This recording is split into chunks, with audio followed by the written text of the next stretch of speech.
Hi అండి, అందరికీ నమస్కారం. ఇక్కడ కనిపించేది మరుగుమందు అండి. ఈ మరుగుమందు అనేది రెండు రకాలు.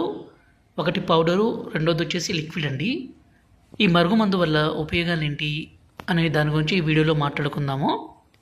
ఈ మరుగుమందు పెట్టి భర్త భార్యను కొట్టడము, హింసించడము, అనుమానించడము, దూరం పెట్టడము, అదేవిధంగా భార్య భర్తతో మాట్లాడకుండా వేరే వాళ్ళతో మాట్లాడడము, వేరే వాళ్ళతో తిరగడము, అక్రమ సంబంధాలు లాంటివి పెట్టుకున్న ఈ మందు పెట్టి వాళ్ళను మన మాట వినే విధంగానూ అలాగే మన వశపరుచుకునే విధంగానూ చేసుకోవచ్చు.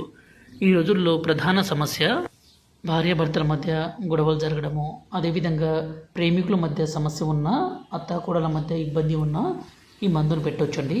ఈ మందు వల్ల ఎలాంటి అనారోగ్య సమస్య ఉండదు. ఈ మందుని మనం రెండు రకాలుగా ఇస్తాము. ఒకటి లిక్విడ్. ఈ లిక్విడ్ని మనం ఆయిల్లో కానీ, బట్టలకు కానీ, చెప్పులకు కానీ, తలకు కానీ పూయొచ్చు. రెండవది వచ్చేసి ఈ పౌడర్ని తాగే దాంట్లో, అంటే జ్యూస్లో కావచ్చు, కూల్ డ్రింక్స్లో కావచ్చు, అన్నంలో కావచ్చు, కర్రీస్లో కావచ్చు, దేంట్లోనైనా సరే ఇవ్వడం ద్వారా